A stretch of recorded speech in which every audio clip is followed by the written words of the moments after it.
Hello, everyone, and welcome to the Canada pre-market briefing. Asian and European sessions were mixed, while U.S.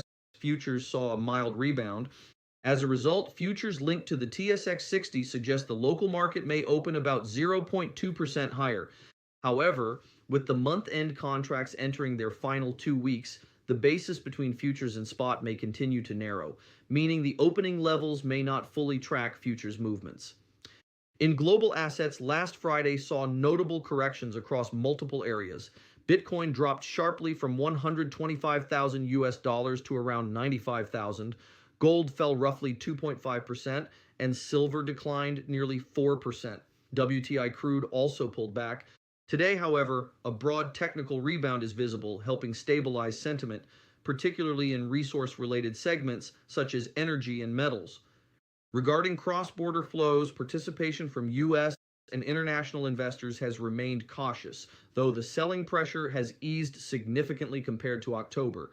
Taking a look at the derivatives landscape, there is substantial call interest around the 1,300 level on the TSX60, and last Friday's late session surge briefly pushed prices more than 20 points higher.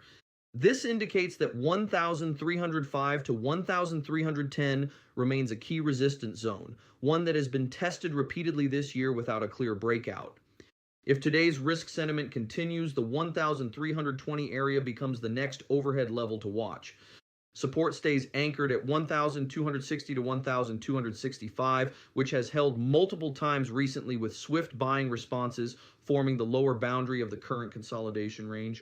Overall, until Canada's fiscal update, the Bank of Canada's next rate signal, and further clarity on Canada-US trade developments, the market is likely to remain within the 1,260 to 1,310 range.